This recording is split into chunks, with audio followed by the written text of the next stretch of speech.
Thank you so much, Mackenzie. Super excited to be here. So I am Whitney Bauck. I'm a freelance journalist who has been writing about fashion and sustainability in particular since 2013. And my work sort of focuses on fashion, on climate, and religion, and sort of bringing our worldviews into how we interact with things like climate change and things like fashion. So I was the former senior sustainability reporter at fashionista.com, which is a fashion news website based here in New York. And now I'm doing writing for the Financial Times, which is a newspaper in London, the New York Times, and a number of other places. So I would love to let each of the panelists introduce themselves as well. Tameka, do you want to start us off? Oh, yeah. Hi, everyone. Thank you for joining. I'm Tameka Peoples, founder of Seed to Shirt. We are a blank t-shirt apparel manufacturing company where we produce ethically based t-shirts that are from cotton seed to cotton shirt from African or African American farmers.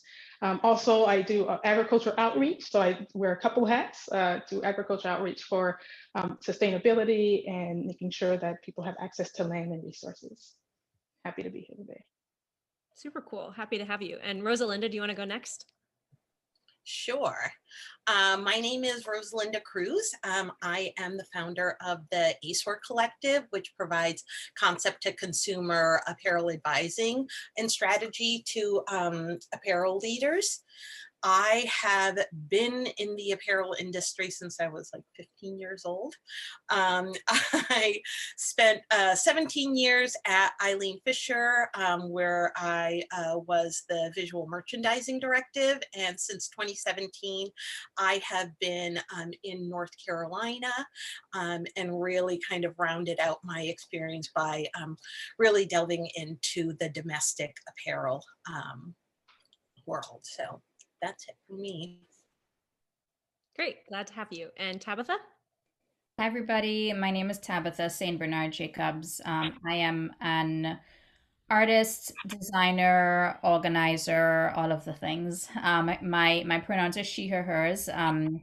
I am the Deputy Executive Director of Program at Women's March. I joined the Women's March team on day 2 back in 2016. And I also lead Tabii Just Strategies, which is a boutique firm that really focuses on dismantling racism through a reworking of systems and a thorough looking of the internal and the external ways in which racism really manifests itself in different industries, specifically in the fashion industry. I also write about raising anti-racist kids. I have 2 small kids. My son is 6 and my daughter is going to be 2 in August. So I write really actionable ways that parents can really incorporate into their lives and their homes to raise anti-racist children. And I've also written with Whitney about accountability in the fashion industry. And I also do a lot of consulting work in the fashion industry as well.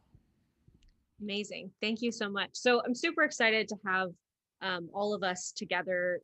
I know everyone here has really amazing perspectives. And of course, the topic that we're talking about tonight is sort of feminism and fashion. And I wanted to start by just thinking about, like, broadly, when all of you hear about that, what do you think about? Because I think for me, working in fashion media, I've been on a lot of teams where every single person at my level is a woman. And even the step up from me, the step below me might be women. But the further you get up, the closer you get to the CEO, the more likely it is to be a man in leadership. And I also know that a lot of this is true in sort of the supply chain. Like, a lot of the people who are actually making the clothing, who are actually sewing the fabric or whatever, are women. And a lot of the people who are making the most money, or who are sort of the designer that gets the sort of applause for doing the thing, tends to be men. So I'm curious, those are some of the things that come to mind for me. But when when you think about the fashion industry and think of the way that it's sort of framed as women's work, what does that mean to you? Or what are the things that sort of come up for you in that space that feel like important issues? I can start. What comes up for me is the fact that the fashion industry has been built on the backs of women of color, and it is held up by women of color, and they do the majority of labor in terms of sample making and cutting and sewing and so forth. And that labor has traditionally been treated as women's work. And we know that in the grander scheme of society, that work is really devalued in tremendous ways. I mean, I'm a mother and I look at how this work is really devalued um, across the country, especially during this entire pandemic. It's been a struggle to get people to realize what the burden has been like to be able to take on all these other things of being a person. Work that's traditionally seen as just women's work and not really acknowledged. And I think that's why it's an issue in the fashion industry. I mean, when you look at the numbers, 14 out of the 50 top fashion companies in this country are run by women. I mean, the numbers are really dismal, and I think there needs to be a reckoning in the industry. I think we're at the beginning end of conversations around how we can have more equity in terms of not just gender but also race as well, and I'm excited to see it develop and grow.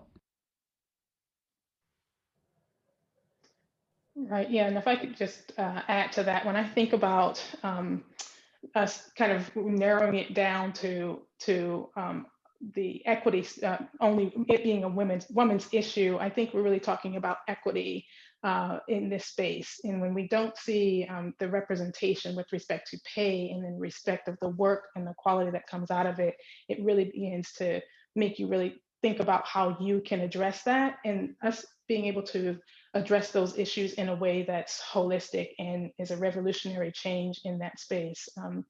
I don't think we can take incremental steps. I think we have to take large steps and have to start from the top down. Yeah, and I would just say that most of my experience in the apparel industry has been on the retail side of things. And I was lucky enough to be at a company that was a women-owned company. So the people that I was around were mainly women, including leadership. And now that I am on the domestic manufacturing side of thing, it was a bit of a shock to see. I mean, it's not something that I was dumb to, but it is kind of shocking to see how strongly male dominated that part of the industry is. Mm-hmm. So diving in a little bit more to the sort of intersections that that you were bringing up, Tabitha, around race and gender and how equity, how there's some very unique equity questions when we look at that intersection that are not just the same, like, oh, it's the same for all women. It's not the same for all women. Even if we can say there are sort of gendered issues, like what are some of the things that stand out or that you feel are poorly understood in this industry with regards to that intersection?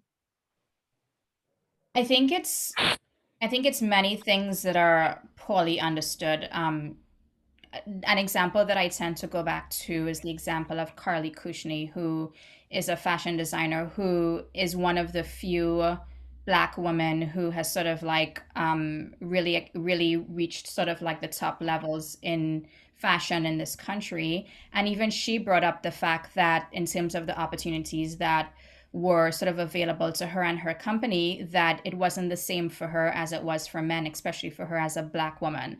And her company actually folded in late 2020. So despite her being on this board and that board and having all these opportunities, when it came time for the industry to actually support her in tangible ways to keep her company afloat, a company that's one of the few at that level that's run by Black women, the industry did not step up to really do what they had to do in those instances. So I think there's a gap in terms of providing actionable support to Black women who do end up becoming leaders. I think looking at Black women who are entering the industry, there's not a lot of support out there. I think we've seen a sort of reckoning in the last year after George Floyd's murder. Fashion has sort of like rushed to try to make amends and try to give donations here and to put in place this mentorship and do this thing and that thing.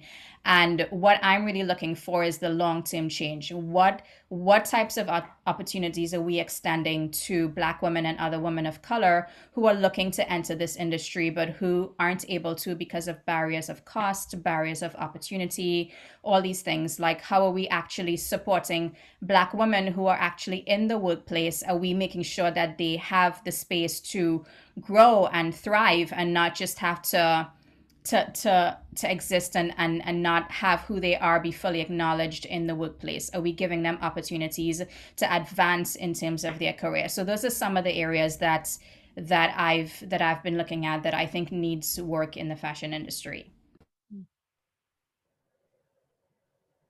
It's interesting that you say that, Tabitha, because this morning, one of the first posts that I saw on Instagram was from Aja Barber, and who I absolutely adore. But one of the things that she said is that she's tired of sitting in awareness, and really wants to see the industry move towards action. And that's exactly how I feel. Yeah, I think there's a need. Sorry, go ahead, Tameka. No, please go ahead. It's okay. No, I was just going to say that action is definitely needed, but I think that in the last year, and it's distressing that we're having a conversation about fashion having an awakening in the last year where when Black and brown people have been suffering for hundreds of years, but it is what it is. In the last year, we've seen action from fashion companies, but because they haven't committed to putting their leadership through an internal unlearning and learning of how things have been done, these things can come off as super performative. You know, we all know about like the black square. That was an action. People thought they were doing something significant, but because they had not gone through that internal learning about systemic racism, they do performative things. And I think that there needs to be both at the same time. There needs to be the action, but I want to see leaders in the fashion industry commit in a meaningful, sustainable, long-term way to undoing some of the damage that's been done and unpacking some of the ways that all these systems have really hurt Black and brown people, especially women. No, and if I could add to that, when I think about this issue, I actually think broader from a textile perspective. I know we often use the term fashion and apparel, but it's really the textile industry that has many different segments and its historical legacies to equity and land access, which also includes the people who are cotton farmers, who are the backbone of this industry, being divested of their lands, not being paid equitable wages. And you see that and in that industry, it's a $7 billion industry in the US. And it's $3 billion of those dollars are segregated to the farmers who are making tremendous amount of money, but it's only 1% of those farmers are Black because 20 million acres of Black land have been stolen from African-American farmers. And then if you look across in Africa, the smallholder farmers are 75% of the cotton industry, which is again another pipeline to that industry, but they're not getting the fair wages. Organic is a very small sector of that industry. So when I think about fashion and the apparel industry, I think actually it as a continuum, as a textile industry where it's really been taken and extracting resources from the land and the people, and most of the land and the people are Black and brown Indigenous people. And so I think each element of the textile industry and the apparel industry has a really deep look and some reckoning to do. Yeah, absolutely. And it's interesting to have you sort of have started that out with talking about Carly Cushnie, Tabitha, because from the media side, like she was someone who got awards, she got written up all the time. She was very visible in the industry. And I think that's what fashion tends to do because it can be very visual. We say, oh, there's more Black models now, or oh, here's this one Black woman designer and we're going to highlight her. But if you actually go, back through the supply chain to the garment workers, to the farmers, that's where, you see that nothing has really changed or very little has changed. And I think that's one of the things that I'm, like you said, it's kind of bizarre to have the industry say like, oh, we're having an awakening now and trying to, scramble to do something when really a lot of this requires like a very real rebuilding from the ground up. And if we're not willing to do that, like I remember having conversations with some of my like fellow white settler culture descendant friends being like, what do I do? What's the one thing that I can do in response to all this? And I both appreciate that instinct, everything starts with one step, and also feel like it's going to be the rest of your life. Like your entire life has to be reoriented around this or it's nothing. You can't just do one thing and then call it good. And it feels like that's a lot of what fashion has tried to do around a lot of these things. We try to highlight the one person. We try to sort of pick someone that we can use to make ourselves look better. So I appreciate you sort of highlighting that, Tabitha. Yeah. I think there's like a lot of tokenism that happens. I think fashion finds like a handful of Black voices that they tend to go back to over and over, and then they hold it up like, we're not racist. We don't have racist systems because look, here's this Black design. And I think we're seeing it like what you mentioned, fashion lines now are having Black models, but then you see it's like the racially ambiguous, like light skin, curly haired Black models, and they're like, we have Black models, this should be enough. But when you look at like where they're putting their advertising dollars, when you look at like the number of Black employees they have, how are they centering Black voices in the work that they're doing on a whole, it's missing. And that's going back to that unlearning and learning. Without that part of it, it's just performative. You know, I think about y'all actually did an article, Whitney, when you were over at, I think it was what was the last brand that you were at, the last outlet? Nylon? No, the one before that. Do you mean that I was at full time? I was Fashionista was Fashionista, yeah. So y'all did an article where y'all listed like 200 brands that were doing things in response to the uprisings last year. And I read through that list and it was like, this one is giving this amount in a bunch of donations to like the same 4 or 5 Black organizations. And people, and I would have loved, there's definitely a need to invest in the movement and to invest in racial justice organizations who are doing the work on the ground. But I would have liked to have also seen some of that money invested back into the company in terms of an internal learning, in terms of staffing, to make sure that they're centering equity in a long-term way, not just thinking, okay, this is like a PR crisis, people are calling us out for a Black square, what do we do now? But thinking like having equity be one of the values of the actual brand and having it be long-term change. Mm-hmm. Yeah, going back to the sort of supply chain side of things, Tameka, I'm curious about how you see some of these issues. You sort of touched on this at an overview level, but I'd love to have you zoom in a little bit on sort of the agriculture question, because one of the things that I've been really passionate about in recent years is trying to help people understand that fashion is either an agricultural product or it's fossil fuels. It's basically one of the two. So if we're not making our stuff out of petroleum, it's something that we grew out of the land, and trying to understand our agriculture connection as an industry feels really important. So how does the gender, race, class, all of that come into play in ag as you've sort of observed it? Right. So again, like I said, cotton is really the fuel to the fashion industry. So 75% of the cotton farmers are BIPOC cotton farmers that are, so that means India is number 1, China, and then the US is number 3 in that space. And so what that means is that it's like 75% of the raw product that goes into your material and your clothing are coming from BIPOC communities and BIPOC farmers. And when I think about the space in Africa, as I mentioned, I work in Burkina Faso and several other sectors there. 58% of those farmers are women who do not have rights or access to the land, who are normally last to have resources and tools and support. So it's a continuum that we need to look at. We need to look at all of the inputs that goes into textiles, i.e. apparel and other spaces, but certainly looking at it from the ground up. And if we're not addressing the land and the issues of the cotton farmers, as well as the producers, the garment makers, then we're being siloed in our approach.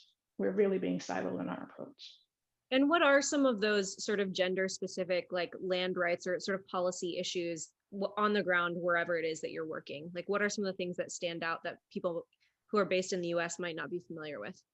Sure. So in the places that we support, I know in Burkina Faso, as I mentioned, they do not have, so the women do not have heritage rights to their lands, which means they can work them perpetually and it will never be passed on to them. It is normally passed on to the male in the family. So to me, that is a singular issue that from a policy perspective that could be addressed at the Department of Agriculture level. And so these are some of the things that I just think people don't realize. I mean, can you imagine working a land for your entire life? And it's something that you can never essentially pass on to your children. Mm-hmm. Yeah, Rosalinda, you and I had a conversation prior to getting on here, talking about some of these sort of very place-based and sort of place-specific, the ways that equity issues show up. So this is a, you know, specific thing around what this looks like in Burkina Faso. I'm curious about how you've seen issues connected to gender show up different in different places, that what it looks like for women to, you know, fight for their rights in one place might be different than somewhere else. How has that shown up in sort of the work that you've done over the years?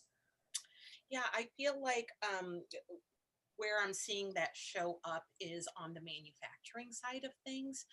There aren't a lot of women in leadership roles. I feel like a lot of women are working either on the factory floor and definitely not in roles of leaderships or positions where they are able to make decisions.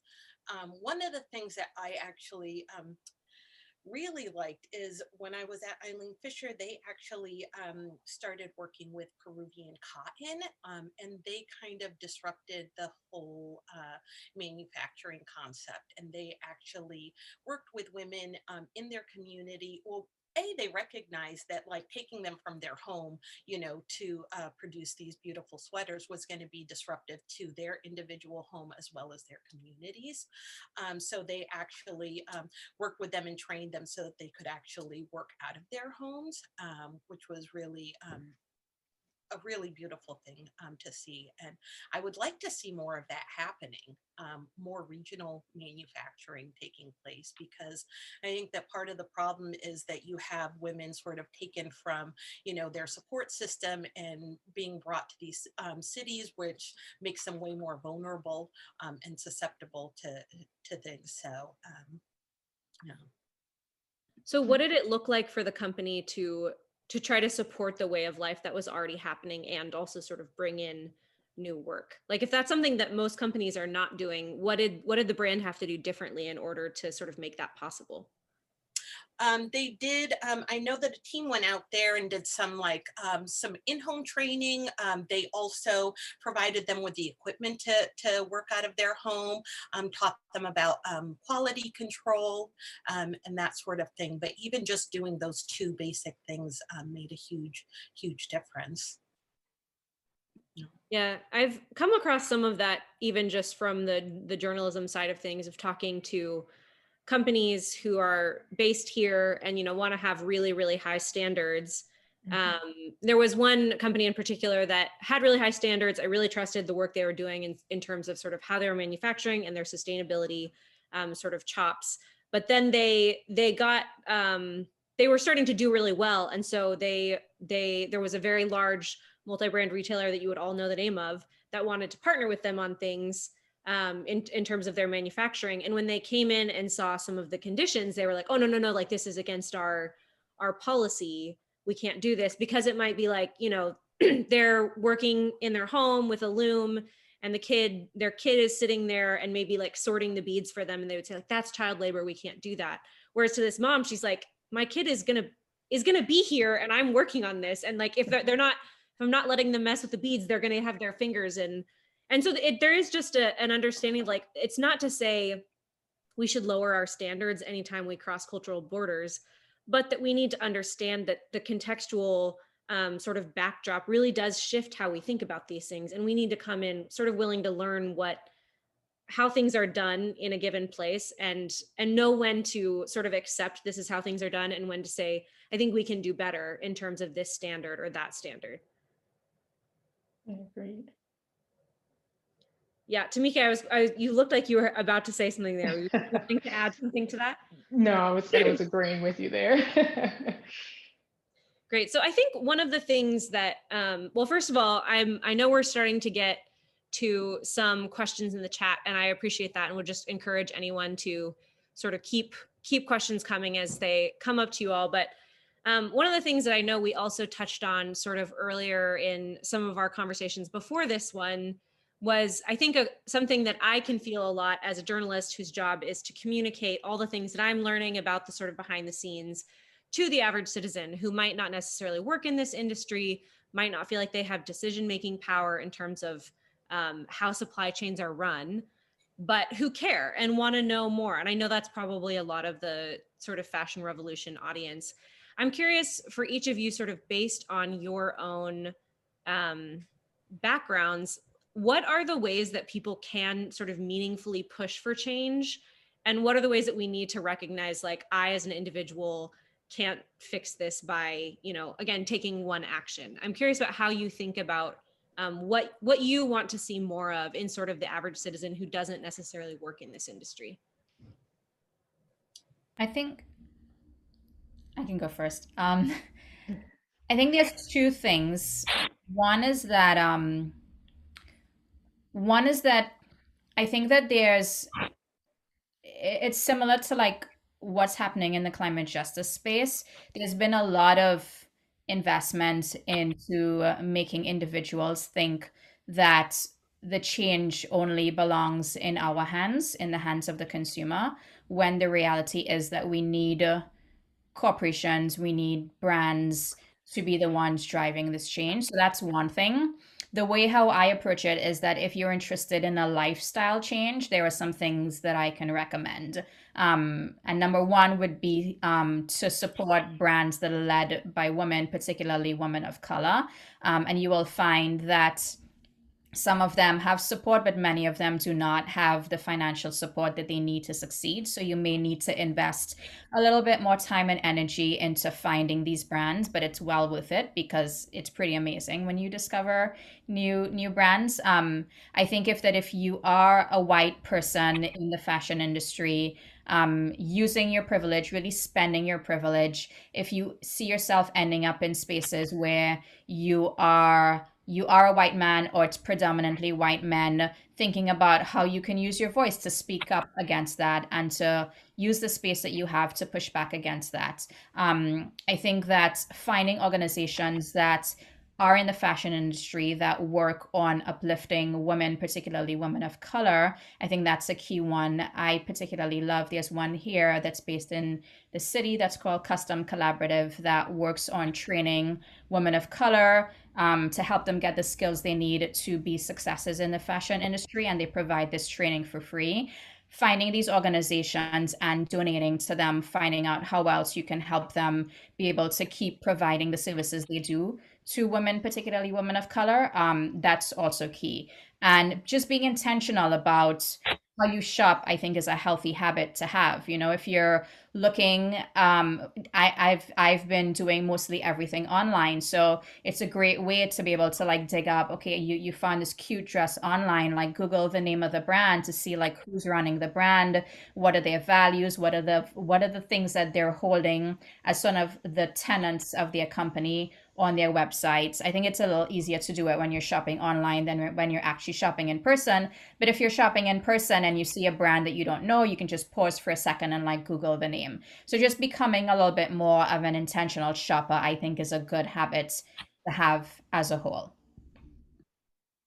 Yeah, just jumping in on that before Tameka or Rosalinda answer, I think mentioning Custom Collaborative is a great example because for those of us, I'm sure not everyone on here is based in New York, but I think, for me in New York, that's sort of a local solution to some of these problems. And I think that's another thing that can be really helpful. Like you said, when all of these brands started scrambling to prove that they had sort of racial equity commitments, and they're all donating to the same 4 places or whatever.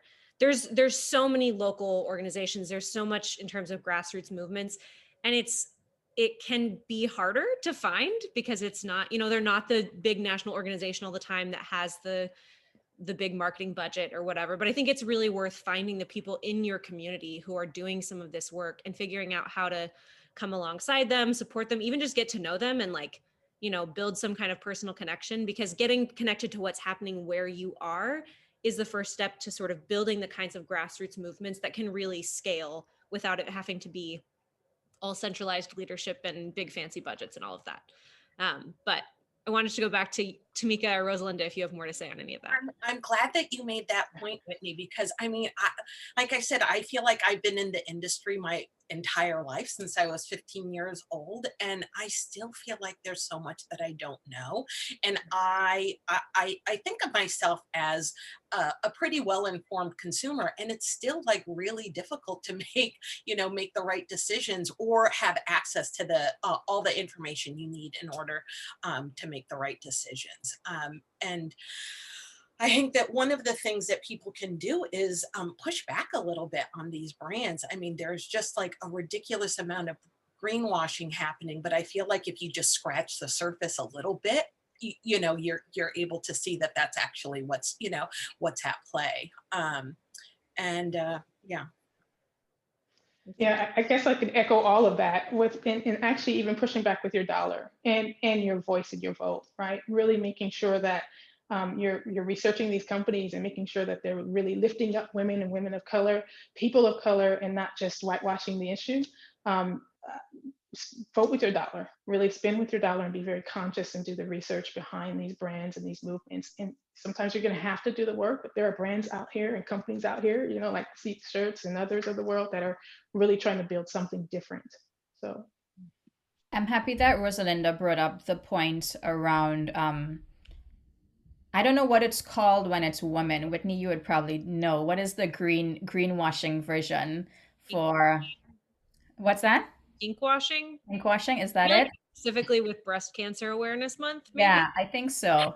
But like we saw it happen after the Women's March where there were all these brands that were bringing out these like girl power, like women's empowerment clothing, you know, with these slogans and, you know, all the things, all the activist clothing. And when you started digging a little deeper into who was making the clothing, the price of the clothing, the types of conditions under which the people were making the clothing, it wasn't actually empowering to anybody, specifically women. It was actually extractive from certain communities. So really digging deeper, you know, definitely if you're loving your like activist clothing, do your thing for sure, but make sure that it's actually a value of the brand in terms of how they're treating the people that are actually making the clothing.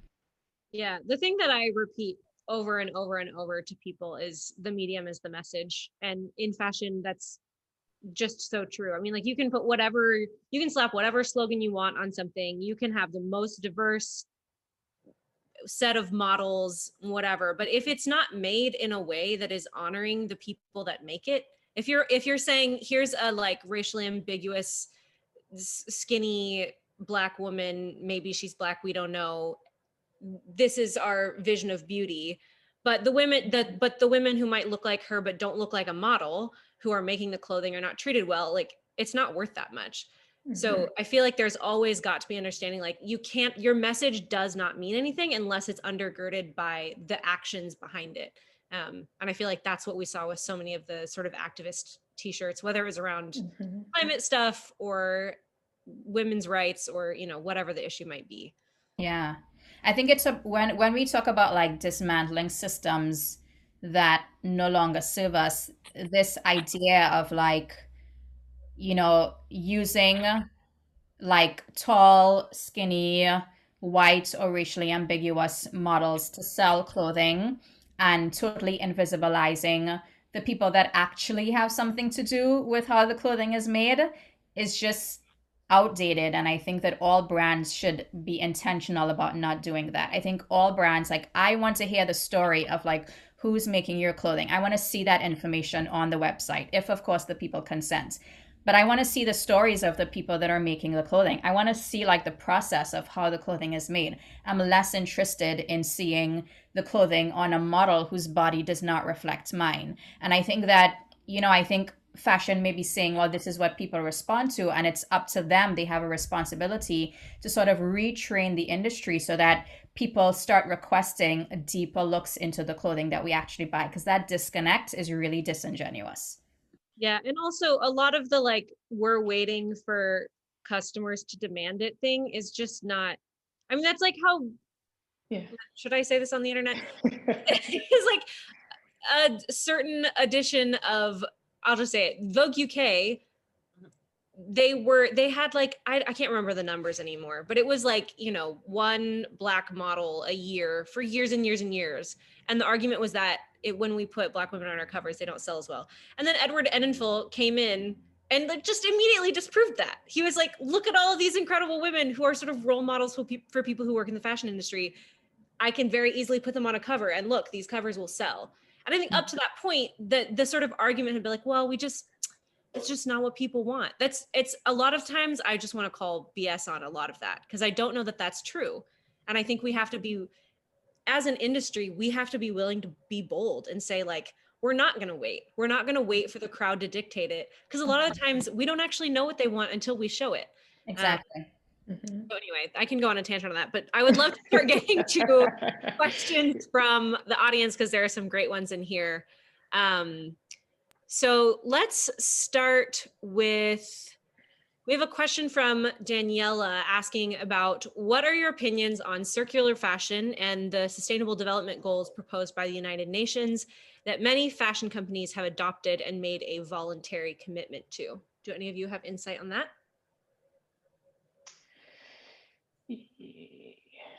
So, I'm sorry. So yeah,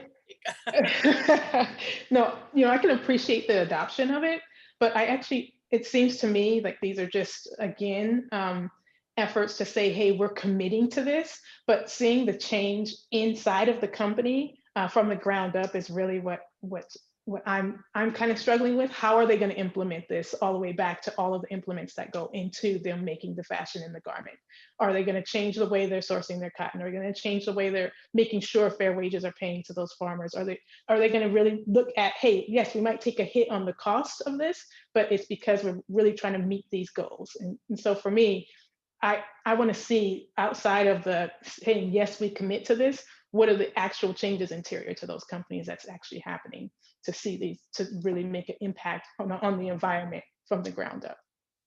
Yeah, and I think that a lot of people sort of like hide behind the complexity of things, right? Because I know in order to implement all of this stuff, it's going to take a tremendous amount of work, which is also going to lead to a long period of inaction. When in reality, just be transparent about your supply chain, right? We don't need any, fancy what have you to make sure that you're doing the right things. Like, show us, where are you making your clothes? How are you making your clothes? Simple as that. Yeah, just +1. Yeah, it's interesting with the circularity in particular, because I think it is based on some concepts and sort of attitude towards design and towards the economy that are really, really meaningful and could be really powerful. And also it's already being used to greenwash all kinds of things all the time.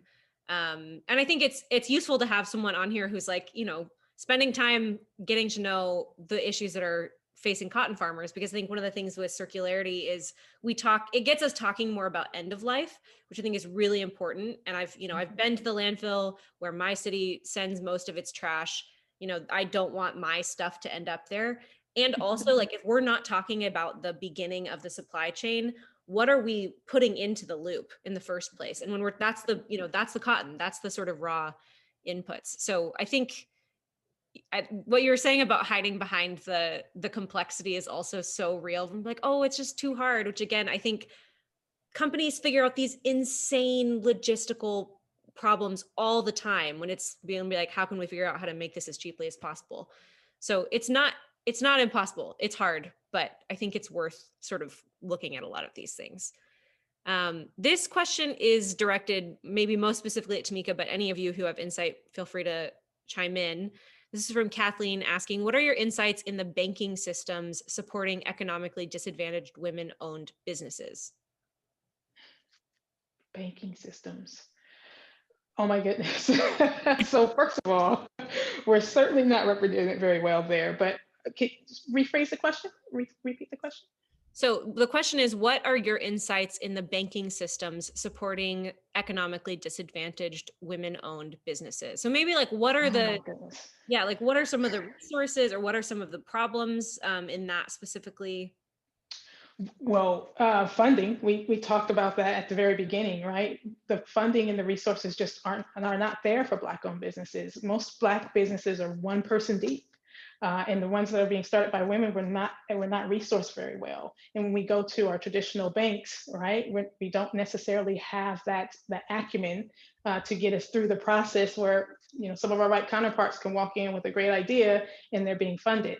So and then when I think about, those who we're supporting in other countries, as I mentioned, I do a lot of work in Africa. So um, there's very, very limited resources. It comes down to the technology and even almost the connectivity at that point, and the exchange of money in different currencies. So I think that the challenge is global, and it starts with actually having equitable access to resources and money in particular.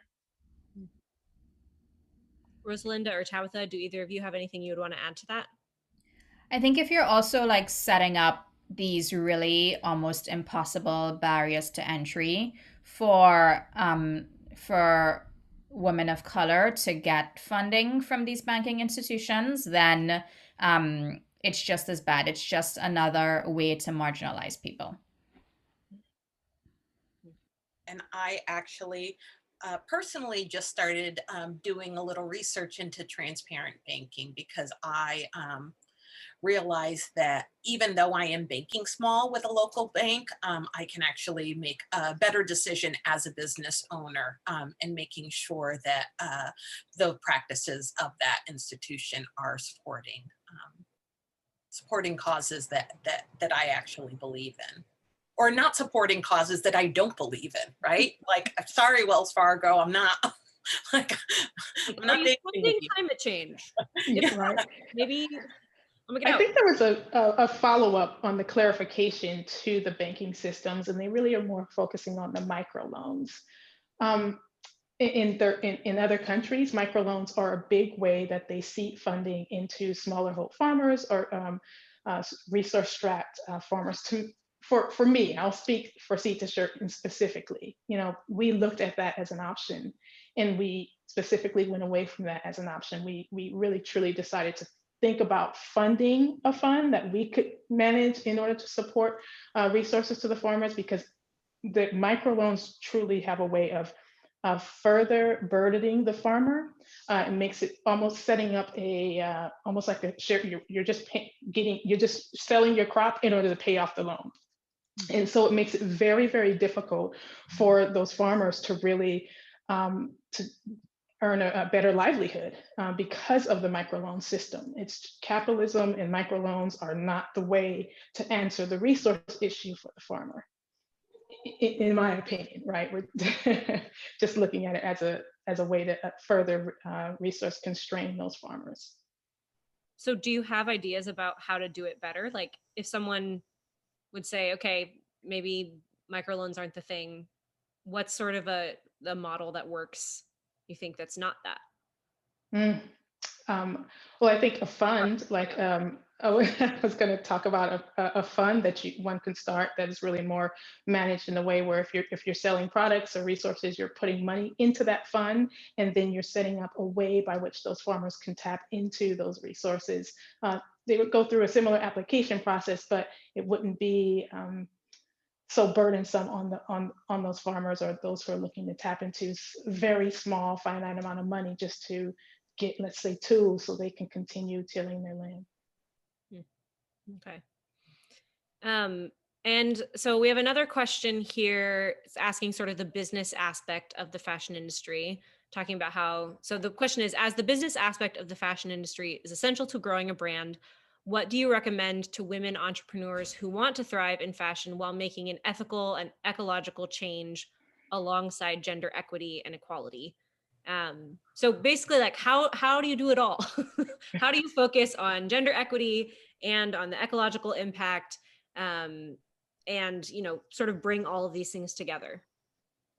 The way to do it all is that when you're building your brand, to make sure that these values are like the core tenets to the work that you're doing. So if you're building a fashion brand and you're thinking, I want to sell clothing, and then secondarily, I want to center women of color, I want to heal the environment, I want to waste less, then you're going to run into issues with competing priorities.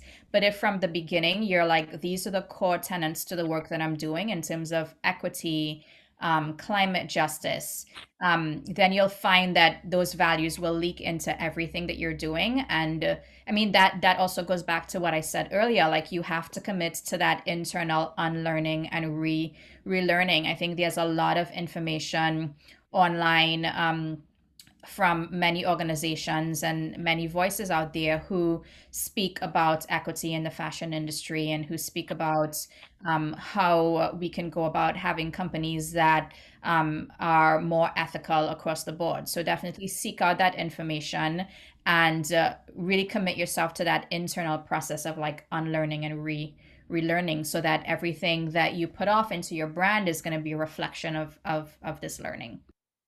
And in addition to that, I would also add that a lot of people are interested in pumping new product into the market. And I think that there's actually like tremendous opportunity with, second life of product, whether it's in the resale marketing or also in upcycling as well.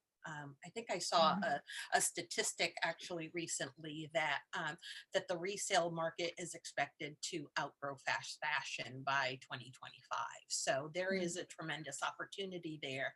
And if you build all of those ethics into your brand, I feel like you're better positioned to solve them. Yeah, plus one.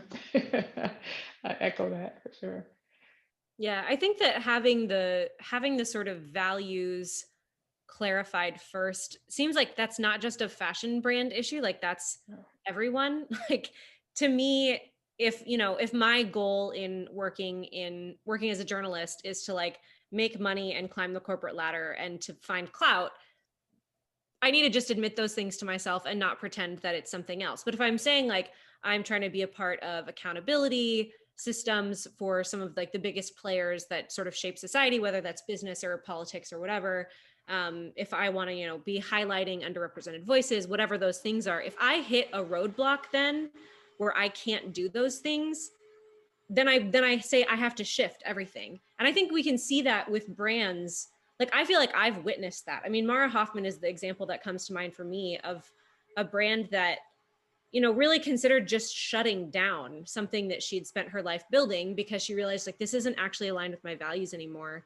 But it's really helpful to know what those are and to try to, it, like Tabitha said, to start with that so that whatever you're building on is sort of building towards your values. I'm actually wearing Mara Hoffman right now.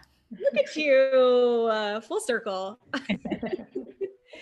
And I was just going to say, I think that to that point, Whitney, I mean, that feeling of overwhelm is why I actually shifted my focus to regional manufacturing, because it didn't feel like I was going to be able to make a dent. And I'm so grateful that I found my home in North Carolina, because there's a lot of really incredible work that's happening here around, regional manufacturing and people sort of building these complete supply chains.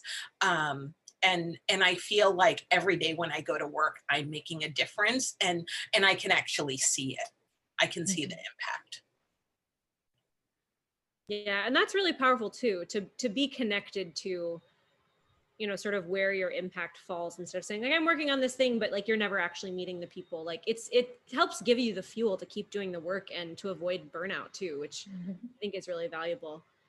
It looks like we have a number of maybe some like more early career or student types on here who are saying basically like, how do I get into this industry? How do I start? I know those are really sort of broad, but I love that we have younger people joining us. And I'm curious if the three of you have any, obviously you're coming from sort of different parts of the industry, but if you could look back on sort of your early starts in this industry, like what do you wish that you had known getting started that might be useful to people? Oh my goodness. I wish that I had taken more time to learn, and to really flesh out why I wanted to do what I wanted to do, and the path that I wanted to take. I mean, there's only so much that you can sort of know before you delve in, but I'll speak for myself. Like, I grew up wanting to be a fashion designer from when I was a little kid. I was like making my own clothes and always sketching and so forth. So I always had this like dream of being a fashion designer. So when I turned 25 and I was like, okay, what do I want to do with my life? I went to FIT, I worked in the industry, and then I was like, I want to start my own label. So my driving force behind starting a new label was a very self-driven reason, not necessarily what does the industry actually need right now? Like, do we really need another clothing label? I think that those are questions that I wish I had asked myself at the beginning. You know, even if you want to start a business, really taking a critical look at, like, you know, we have a problem right now where there are just way too many clothes being made. It's just way too many clothes that are existing in the world right now. So we actually don't need any more clothing labels. I think that there are brands doing really innovative, really interesting, really beautiful things, but I would like to see young people get super innovative around solving the problems in the fashion industry than we already have, instead of um I feel like as a young designer, I feel like I contributed to the and my label was zero waste, and it was small, and I only used dead stock, but I still contributed to the problem because I was still making clothing that I was trying to sell. I was trying to tell people, you need more clothes in your wardrobe. So yeah, I would just wish that I had thought about, like, what problem in the industry am I solving for at the beginning before delving in and just thinking like, I really want to be a fashion designer, so I'm going to do this.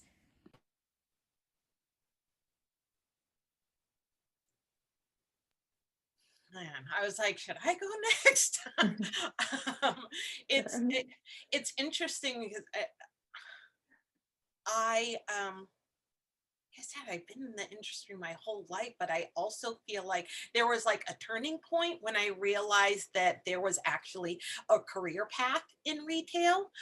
So that was, I wish I had realized that sooner.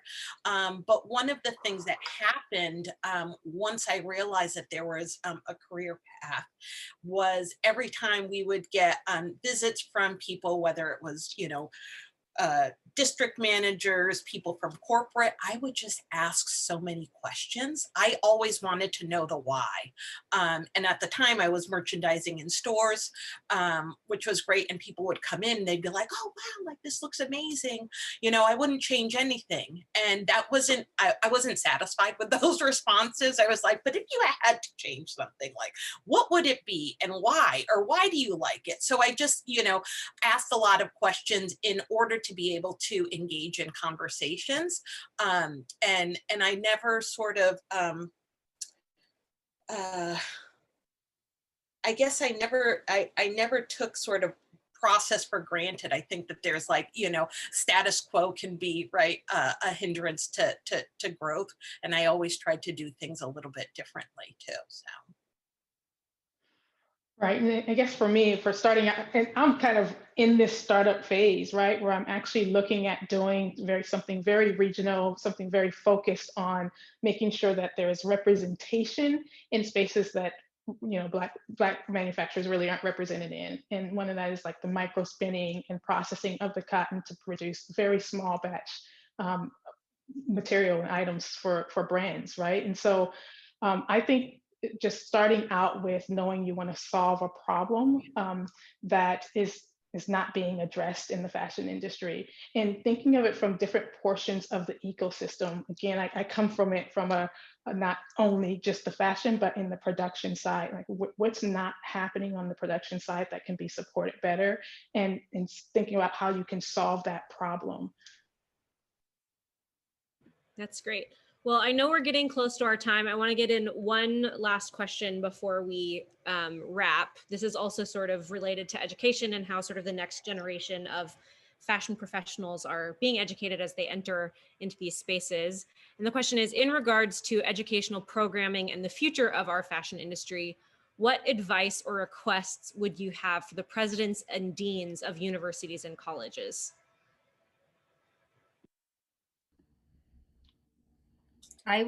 Sorry, go ahead, you, Rosalinda. I feel like I'm like going first every time. You go first. go for it. Go for it. I was just gonna say, having more of a focus on the sort of intersections in fashion.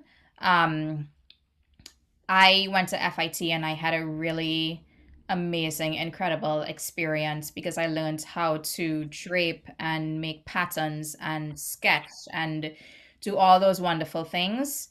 Um, and I don't know about what they're offering right now. And I know that they've been super intentional in terms of the conferences that they have, in terms of making sure that there's a focus on like racial equity and a lot on how to have a sustainable business and so forth. But I wish that when I was in school that there were some courses on maybe like like white supremacy in the fashion industry. How does race show up in the industry? How does gender disparities show up in the in the fashion industry, and how can we problem solve? I would love to see like students getting into like a brainstorm around how to problem solve some of these issues that we're having in the industry. I think having fresh minds sort of like tackle these problems, like that's super exciting for me.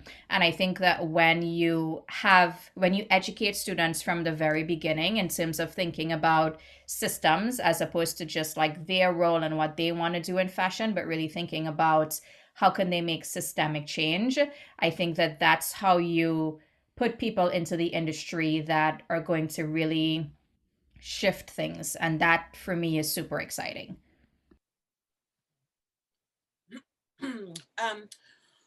One thing that I was going to say is that there is a trade aspect also to careers in the fashion industry. And one of the things that we're finding here with domestic manufacturing is that we don't have a lot of industrial sewers. So in North Carolina, a couple of organizations like the Carolina Textile District has actually partnered with community colleges to develop these industrials training programs, which has been absolutely amazing, which is also leading to economic development in these rural communities where jobs are scarce. And while we may not necessarily see the same kind of work that we saw in the mountains of Peru, I'd like to see a different way of working in the textile industry that is a little bit more flexible and doesn't require people going to a factory to produce too. So, and thinking about how, institutions of learning can support that kind of development, workforce development. I was going to say the apprenticeship pathway into new skills and trades is really where I see colleges and partnering with communities can really help out. I've seen the same thing here in California, where there's this apprenticeship program that's focused on the new sewing trades and bringing on different technologies and not necessarily having to take the other path. So I really do think that would be a great focus as well.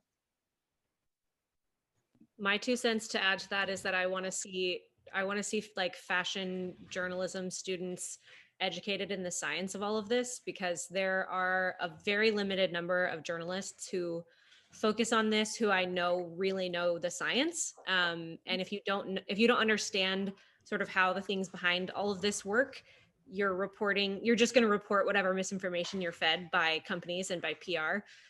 So that's one thing that I would really love to see more of, because I want to see the next generation of people who can kind of give me a run for my money and make me feel like my job is threatened, because right now that's not happening. Right now there's not that many of us, and I would really love to see more.